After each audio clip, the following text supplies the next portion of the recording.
तुरंत के उसमें तल्ली कागज से रोक दीजिए। हम सभी ने काफी समय मेरे टीवी पर आता था मेरा भारत महान, सबने पढ़ा, सबने सुना, सबने महान। वहां के लोगों ने भारतीय गवर्नमेंट के आंकड़े दिखाए, स्टैटिस्टिक्स, और कहा विश्व में सबसे अधिक लंगड़े भारत में, विश्व में सबसे अधिक लूले भारत में, विश्व में सबसे अधिक कोढ़ के मरीज भारत में, विश्व में तीसरे नंबर का भिखारी देश भारत, कर्जा लेने वाला। उन्होंने एक प्रश्न मुझसे किया, आप किस बात पे कहते मेरा भारत महान? वास्तव में सोचना पड़ा मेरा भारत महान क्यों। फिर जब लोड कराया, फिर मैंने अध्ययन किया, फिर मैंने एक प्रदर्शनी बनाई, उसका नाम रखा इसलिए मेरा भारत महान। मैं यही बातें आपसे करना है, भारत महान क्यों? पूरी दुनिया कितनी महानता भारत की। विश्व में सबसे पहले अगर कोई यूनिवर्सिटी थी, विश्व को ज्ञान देने की सभ्यता थी, भारत में थी, जिसके नाम आप जानते हो, तक्षशिला, नालंदा। पूरी दुनिया से विद्यार्थी भारत में आते थे। हो सकता है कुछ लोग सुनकर अटपटा लगे, लेकिन आश्चर्य की बात, लंदन में एक मैगजीन निकलती है, जेंटलमैन मैगजीन। जेंटलमैन मैगजीन, उसके 1794 के इश्यू में एक चित्र छपा हुआ है जिसमें लिखा हुआ है भारत के महाराष्ट्र के दो व्यक्तियों ने किसी एक व्यक्ति की प्लास्टिक सर्जरी की। दुनिया जब प्लास्टिक सर्जरी क्या होता है जानती नहीं थी, तब महाराष्ट्र के दो व्यक्तियों ने प्लास्टिक सर्जरी की थी। लंदन के एक व्यक्ति ने पूरा विवरण 1794 किताब में छापा। आज भी प्लास्टिक सर्जरी की एक टेक्निक रेनोप्लास्टी भारतीय विधि के नाम से जानी जाती है। पिछले समय लंदन ने कैलेंडर छापा। विश्व के किन आदमियों ने चिकित्सा विज्ञान में योगदान दिया, मेडिकल साइंस में किन लोगों ने कंट्रीब्यूट किया, कैलेंडर छापा। आप सब जानते हो हमारे कैलेंडर आता है, अलग अलग कैलेंडर, किसी कंपनी का नाम नहीं लूंगा, लेकिन हम 12 पन्ने के कैलेंडर छापते हैं। जनवरी, फरवरी, मार्च, अप्रैल छापते हैं, और हर पन्ने पर कोई ना कोई चित्र छापते हैं। कभी बीच का चित्र छापते हैं, कभी यहाँ का, कभी वहां का, कभी मोटरसाइकिल के।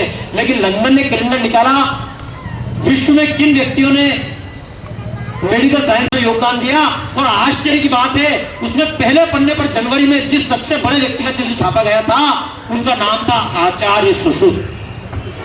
पूरे विश्व ने स्वीकार किया, विश्व को प्लास्टिक सर्जरी, विश्व को सर्जरी टेक्निक सिखाई गई, भारत के द्वारा टेक्निक गई।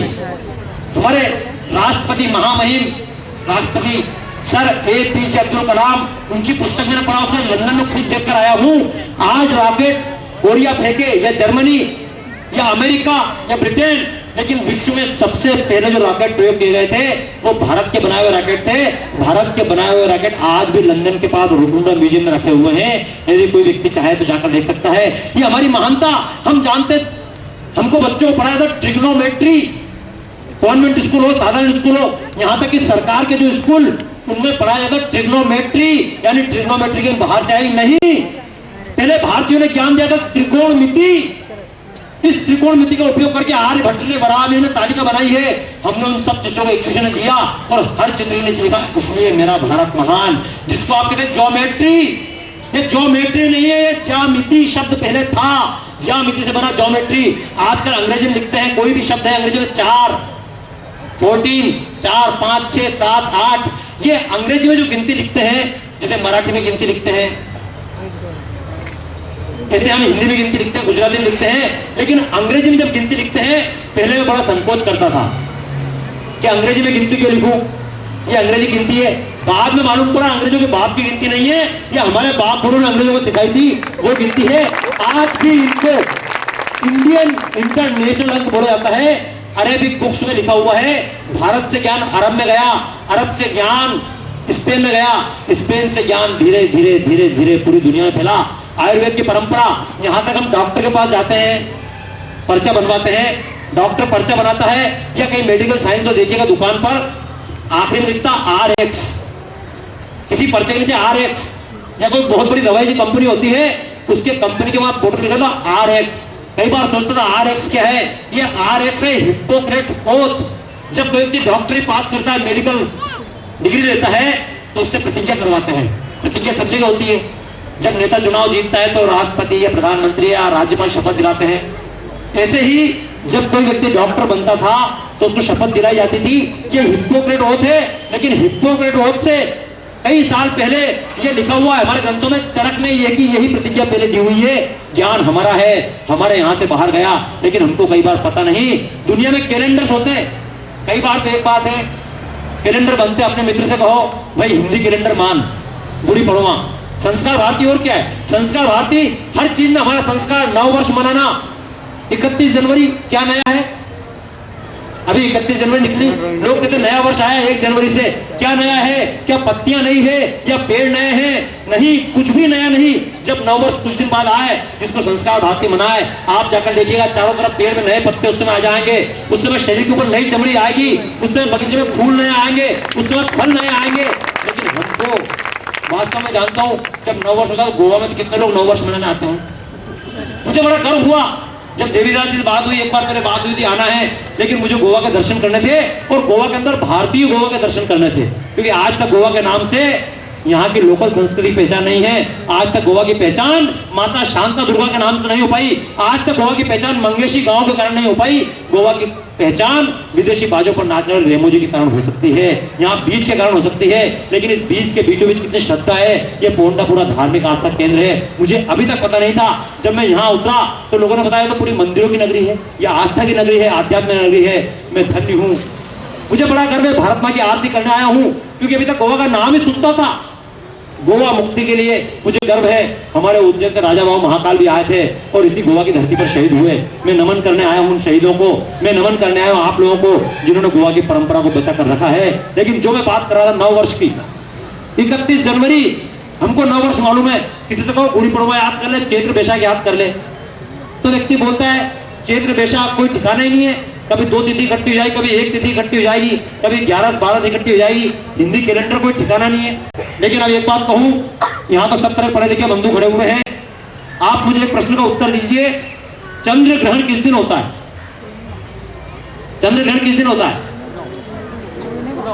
जोर से बोलिए ना। एक बार एक पुलिस वाला आया, हेठ उतारा, खूंटी पे टांगा, पत्नी से पानी मांगा, फिर बोला आज दाल गलत बनाई, मेरे बेड में पालिश नहीं की, ये नहीं किया, वो नहीं किया। पत्नी बोली आप ही आप बोल रहे हो, मेरे को भी तो बोलने दो। पति बोला चुप, आज हाईवे पे ड्यूटी लगी थी, 1 वे ट्रैफिक था, एक ही तरफ से गाड़ी चलेगी। तो जो आप भाषण सुनते हो 1 वे ट्रैफिक है, अपना तो दोनों तरफ ट्रैफिक चलना चाहिए। चंद्र ग्रहण किस दिन होता है? यदि आज से 100 साल पहले चंद्र ग्रहण हुआ होगा तो किस दिन हुआ होगा? ऐसा नहीं कि पूर्णिमा के एक दिन पहले हो गया। या 10,000 साल पहले चंद्र ग्रहण किस दिन हुआ होगा? पूर्णिमा। आज से 10,000 साल बाद चंद्र ग्रहण किस दिन होगा? गलत है क्या? किसी और दिन तो नहीं हो जाएगा? सूर्य ग्रहण किस दिन होता है? अमावस्या। आज से 50,000 साल बाद भी कभी सूर्य ग्रहण होगा तो हिंदी तिथि के अनुसार अमावस्या के दिन होगा। और आज से 10,000 साल पहले भी कभी हुआ होगा तो अमावस्या को हुआ होगा। आज तक ये तिथि नहीं बदली। जैसे हम चैलेंज से कह सकते हैं पूरी दुनिया को, मैं तो कहता हूं अमेरिका में भी, इंग्लैंड में भी, कि मैं चैलेंज से कहता हूं हमारी तिथि इतनी फिक्स है कि जब भी चंद्र ग्रहण होगा तो पूर्णिमा के दिन होगा, जब भी सूर्य ग्रहण होगा अमावस्या के दिन होगा। लेकिन तुम चैलेंज से कह के बताओ कि 15 तारीख को चंद्र ग्रहण होगा, 30 तारीख को सूर्य ग्रहण होगा। ठिकाना आप लोगों का नहीं। लेकिन फिर मैं कह रहा हूं, हम कहीं ना कहीं अपने संस्कार दूर चले गए। विश्व को कैलेंडर, भले ईस्वी सन का कैलेंडर हो या हिजरी कैलेंडर हो या यहूदी कैलेंडर हो, क्रिश्चियनों का कैलेंडर हो, चाइनीज कैलेंडर हो, ताइवानी कैलेंडर हो, लेकिन विश्व में सबसे पहले कैलेंडर की परंपरा भारत की दी हुई है। एक साल में 365 दिन होंगे। सबसे पहले भारतीयों ने कहा 365 दिन होंगे, अंग्रेजों ने सिर्फ हमारी नकल की 365 दिन होंगे। सबसे पहले भारतीयों ने कहा एक साल में 12 महीने होंगे, पूरी दुनिया ने हमारी नकल की 12 महीने होंगे। सबसे पहले हमने कहा एक सप्ताह में 7 दिन होंगे, पूरी दुनिया ने हमारी नकल की 7 दिन होंगे। हमने कहा पहले दिन का नाम होगा रविवार, उन्होंने केवल ट्रांसलेट कर दिया संडे। तो दुनिया में पूछिएगा, आप यहां तो पूरी दुनिया भर के लोग आते हैं, किसी को पकड़कर पूछिएगा कि संडे को संडे क्यों कहते हैं। सब पढ़े लिखे, इसलिए बोलता हूं आंख मीच कर मत मानो। मैंने कहा जिस बात को, सच को खुद ही जानो, केवल आंख मीच मत मानो। तलवारों के दम पर हमने धर्म नहीं फैलाया, ज्ञान ध्यान और दान का जग में फहराया परचम। वंदे मातरम। हम माता की गोद में बैठे हुए हैं, लेकिन कहीं ना कहीं अपनी माता की गोद को भूलते जाते हैं। मैं जानता हूं दुनिया में जहां जहां भारतीय गए अपनी सफलता के झंडे फहराए, लेकिन भारत में हम झंडे नहीं फहराए। क्यों? कई बार आप जानते होंगे जब हम अपने घर पे रहते हैं तो होटल का खाना बड़ा अच्छा लगता है, लेकिन जब कभी बाहर नौकरी करने चले जाएं और रोज होटल का खाना मिले तो फिर घर की याद आती है। क्योंकि जो गीत मेरे भाई लोग गा रहे थे, जिंदगी मौत ना बन जाए संभालो यारो, जो गीत पिंकी जी गाई थी। इन गीतों को जब कोई विदेश में गाते हैं तो लोग बैठे बैठे हर व्यक्ति की आंखों से आंसू निकलने लगते हैं। लेकिन चूंकि हम अपनी धरती पर बैठे हुए हैं, कई बार हमको लगता है कि पानी बीच मीन पियाती रे मोहे सुनी सुनी आगे हंसी रे। मछली जब तक पानी के अंदर रहती है तब तक उसका महत्व नहीं जान पाती है। मैं बहुत छोटी छोटी बातें करने आया हूँ, कोई बहुत बड़ी बातें करने नहीं आया हूँ। मैं कहने आया हूँ केवल बहुत छोटी छोटी बातें जिनको आप बता सकें। विश्व में केवल एक व्यक्ति के पास रिकॉर्ड है कि पहले दिन का नाम रविवार क्यों हो, और उस व्यक्ति का नाम है आर्यभट्ट, जिसके नाम से भारत ने उपग्रह छोड़ा, आर्यभट्ट। हमको आज तक गलत पढ़ाया गया कि कुतुब मीनार किसने बनाई थी। आज तक पढ़ाया गया पुस्तकों में कुतुब मीनार बनाई कुतुबुद्दीन ऐबक ने। यहाँ के बच्चों ने भी झूठ पढ़ा होगा, आपने भी, मैंने भी। अभी जब मेरी एग्जीबिशन थी वेस्ट इंडीज में, त्रिनिदाद एंड टोबैगो में, तो वहाँ भारतीय गवर्नमेंट के ऑफिसर मुझे मिले। फिर जब उन्होंने एग्जीबिशन देखी, मैंने संस्कृत में जो कुछ उल्लेख किए थे, रेफरेंस दिए थे, उन्होंने देखे। फिर बाद में मुझसे पूछते हैं, मौर्य साहब आपको ये बात कैसे पता और मुझे पता कैसे नहीं। तब मैंने केवल उनको एक बात बताई, इस संस्कार भारती के जनक श्री विष्णु श्रीधर जी वाकणकर उज्जैन के रहने वाले, उन्होंने भी उनके शिक्षक की बात कही थी। जब उनके टीचर उनको पढ़ाते थे तो उनको पढ़ाने के साथ बोलते थे, बेटा तेरे को कक्षा में पास होना है, गवर्नमेंट से डिग्री लेनी है, इसलिए ये पढ़। कि कुतुब मीनार कुतुबुद्दीन ऐबक ने बनाई थी, लेकिन तुझे सत्य ज्ञान चाहिए तो इसके अलावा यह सत्य ज्ञान अलग से जेब में रखना कि कुतुब मीनार का निर्माण वराहमिहिर ने किया था। यह कुतुब मीनार जहां पर है मेहरौली, ये मेहरौली नहीं था, इसका नाम था मिहरावली।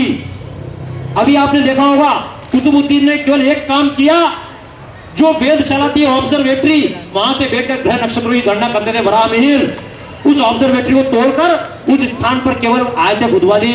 अब आपने देखा कुछ समय पहले, जाकर दिल्ली लेकर आइएगा, कुतुब मीनार के पत्थर खिसके अंदर से गणेश जी निकल आए,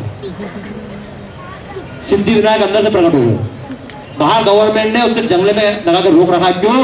बोले गणेश जी निकले। अरे निकले कहां से, गणेश जी उसके अंदर थे, उनको दबा दिया गया था। और मेरी अगर नहीं मानते हो तो कुतुब मीनार की मस्जिद के बगल में एक बोर्ड लगा हुआ है, 24 मंदिरों को तोड़कर इस मीनार का रूपांतरण किया गया। लेकिन आज भी स्कूल में झूठा पढ़ाया जा रहा है। और यदि सच बताने की कोशिश की जाए, पिछले टाइम कुछ लोगों को सत्य बताने की कोशिश की गई तो पूरे देश के बुद्धिजीवी तथा कथित बुद्धिजीवी खड़े हो गए, भगवाकरण हो रहा है। यदि सच कहना भगवाकरण है तो हमको मंजूर है भगवाकरण, या फिर दुनिया हमारी बात का उत्तर दे। ज्योमेट्री किसने प्रारंभ की? ज्योमेट्री भारत से प्रारंभ हुई। आज भी बच्चों को पढ़ाया था पाइथागोरस थ्योरम। पूरी दुनिया अपना उपयोग बदल चुकी है, पूरी दुनिया लिखती है पाइथागोरस बोधायन थ्योरम। यह सूत्र हमारे बोधायन सूत्र में है, वेदों के अंदर है।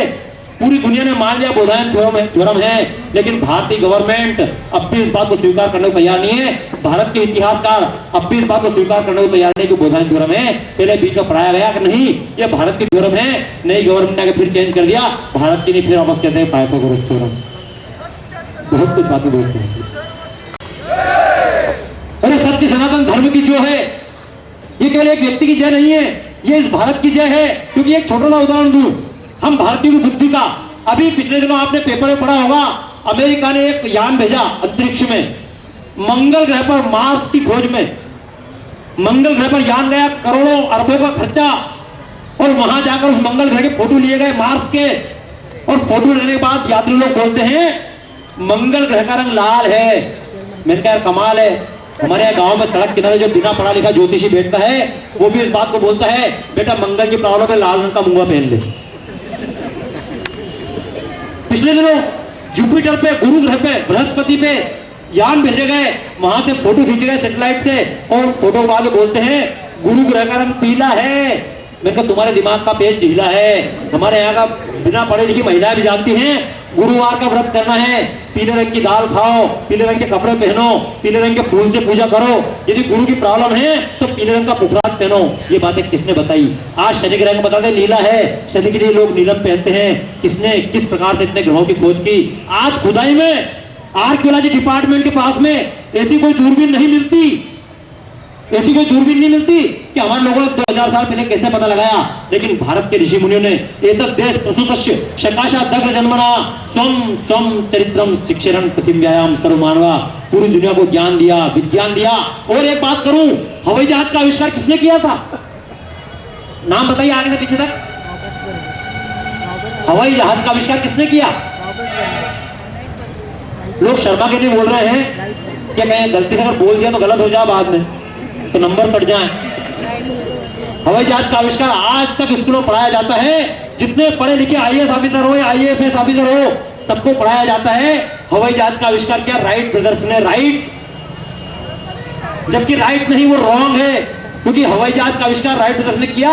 उसके 8 साल पहले मुंबई में गिरगांव चौपाटी पर महादेव गोविंद रानडे और सयाजीराव गायकवाड़ की उपस्थिति में जे स्कूल ऑफ आर्ट के प्रोफेसर शिवकर बापू तलपदे ने 800 फीट ऊपर तक हवाई जहाज उड़ा के दिखाया था। उस हवाई जहाज के बारे में अभी रिकॉर्ड कलकत्ता में रखा हुआ है, लेकिन हमको अपने रिकॉर्ड की कभी चिंता नहीं रही। मैं कई सारी बातें करूंगा, ये तो असंख्य विषय हैं, जीव विज्ञान के बारे में, भौतिकी के बारे में, केमिस्ट्री के बारे में, और दुनिया स्वीकार करती कब थी? हमको भी कहीं ना कहीं अपने संस्कारों की कमी रही। संस्कार कहां से मिलते हैं? संस्कार भारतीय को बहुत बड़ा काम नहीं, केवल ये काम नहीं कि रंग का काम कर दिया, नाच लिए। अरे नाचने में तो अगर केवल नाच नहीं है तो पूरे टीवी पर लोग नाच रहे हैं, यदि नाच नहीं है तो जुहू पर भी नाच रहे हैं, नाच नहीं है तो गोवा के बीचों पर भी नाच रहे हैं, और नाचने की बात है तो घर पर भी हम कैसेट लगा लगा कर नाच रहे हैं। केवल नाचना ही, केवल गाना नहीं, अपने संस्कार के साथ, अपनी सभ्यता के साथ में हम कुछ अपनेपन का अहंकार दे पाए। क्योंकि एक छोटी सी बात है, हम कहते तो हैं गर्व से को हम भारतीय हैं, लेकिन किस बात का गर्व करें? क्या हमने कभी आर्यभट्ट पर गर्व किया? क्या हमने कभी वराहमिहिर पर गर्व किया? नहीं, हम गर्व करते आए भारत के। राजस्थान की पहचान क्या? राजस्थान की पहचान हिलारण। गोवा की पहचान क्या? शांता दुर्गा माता का मंदिर, या संस्कार भारती, या वेस्टर्न बैंड पर बजने वाले बाजे, या बीच? ये हमारे ऊपर निर्भर दोस्तों। हम अपने देश की पहचान क्यों बनाना चाहते हैं? क्योंकि आज तक विश्व में पढ़ाया जाता है भारत किनका देश है। यह कितनी शान से झंडा फहरा लो, तिरंगा झंडा, सारे जहां से अच्छा हिंदुस्तान हमारा।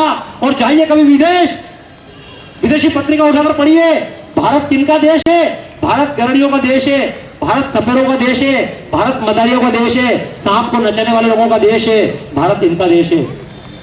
मैं कहना चाहता हूं दोस्तों, भारत वैज्ञानिकों का देश है। और यही कारण है आज से 150 साल पहले मैकाले, जिसने भारत की शिक्षा पद्धति लागू की थी, उसने कहा था मैं भारत में वो शिक्षा पद्धति लागू कर रहा हूं कि आने वाले 50 साल के बाद भारत के लोग शक्ल से भारतीय होंगे और अकल से अंग्रेज होंगे।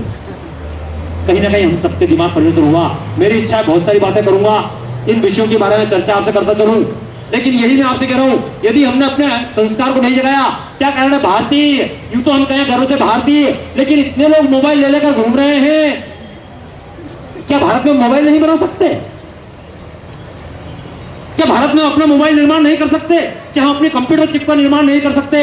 नहीं कर पा रहे, क्यों? हमको सिखा दिया गया तुम गरड़ियों की संतान हो, तुम गंवारों की संतान हो, तुम आदिवासियों की संतान हो। इंडिया का मतलब क्या है? I love my India. India का अर्थ उठाकर पढ़िए, रेड इंडियन, उधर के आदिवासी रेड इंडियन, इधर के वेस्ट इंडियन, सब आदिवासी लोग। हमको आदिवासी का भाव मन में जगा दिया गया, और हम जितने पढ़ते लिखते गए उतने ही कहीं ना कहीं बेवकूफ बनते गए, असमझदार बनते गए। हम अपनी संस्कृति से जुड़ नहीं पाए। हम कभी नहीं सोच पाए कि हमारे ऋषि मुनियों ने नक्षत्रों को कैसे देखा। हम कभी नहीं सोच पाए कि इतनी सूक्ष्म गणना कैसे कर ली। माइकल सन ने बताया कि सूर्य की गति कितनी है, 1,84,86,000 माइल जो बताया, उसके पहले यह गति ऐसी की ऐसी सायण महाभाष्य में लिखी हुई है, इनके पैदा होने से। और आज भी हमारे देश की स्थिति, हो सकता है कुछ भाइयों को सुनकर लगे बाबा जी कार्यक्रम करते करते क्या बोलने लगे, लेकिन दोस्तों मैंने पहले बताया, मैं केवल गाने के लिए नहीं गा रहा हूं, मैं संस्कार के लिए गा रहा हूं। मैंने भी 5.5 साल तक टीवी लाइन में काम किया, जी टीवी में काम किया, सब जगह काम किया, लेकिन उसके बाद छोड़ के कार्यक्रम के लिए निकलना पड़ा। क्यों? टीवी वाले स्वीकार करने को तैयार नहीं है ऐसे कार्यक्रम। टीवी वाले स्वीकार करने के लिए इसलिए तैयार नहीं है क्योंकि आप लोग ऐसे कार्यक्रम देखना नहीं चाहते। आप केवल वही देखना चाहते हैं, सास भी कभी बहू थी, कहानी घर घर की।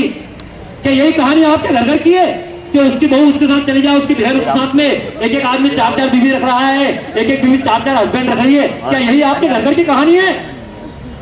फिर क्यों देख रहे हैं ये चीजें आप? जिस दिन आप देखना बंद कर देंगे उस दिन तमाम टीवी विज्ञापन।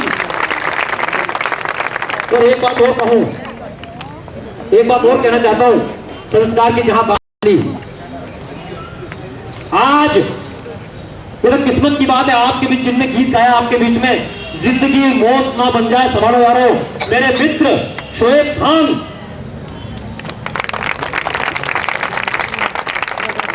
थे, लेकिन मुझे परिचय हुआ तो देवी जागरण के गीतों में गाते हैं और देशभक्ति के भाव, और मैं तमाम बातें कहता हूँ, सुनता हूँ, लेकिन आश्चर्य की बात कह रहा हूँ, संस्कार भारत के तमाम कला साधक बैठे हैं और बाकी भाई बैठे हैं। एकमात्र हिंदू धर्म है, भारतीय धर्म, जिसमें कहा गया सरस्वती देवी है। हमने कला को देवी माना, फिर भी कितने कलाकार दे पाए देश को? प्रसिद्ध सितार वादक कौन, प्रसिद्ध शहनाई वादक कौन, फिल्मों में प्रसिद्ध काम करने वाले कलाकार कौन, पीछे डायरेक्टर कौन? जिन लोगों में कहा गया कला हराम है, पूरी फिल्म इंडस्ट्री में चले गए और हम घर पे कहते रहे सरस्वती माता देवी है, सरस्वती कला की देवी है, सरस्वती कला की देवी है। हम केवल गीत पढ़ते गए, वो अपना काम करते गए। मेरा कहना दोस्तों, देश कहीं ना कहीं पिछड़ गया, हम अपने संस्कारों भूल गए। क्योंकि मैंने आपसे फिर कहा, यदि देश के संस्कार चले गए तो ये गीत, ये गाने, ये भारत माता, क्योंकि हमने कार्यक्रम प्रारंभ किया भारत माता की आरती। ये भारत माता क्या है? क्या आपने कोई भारत माता देखी? इतनी बार आपने पहली क्लास से लेकर उनके गीत गाए भारत माता की जय, मैंने भी स्कूल में बोला भारत माता की जय, और जितने पिछले भाई खड़े हैं सबने बोला होगा भारत माता की जय, लेकिन किसी ने भारत माता देखी है?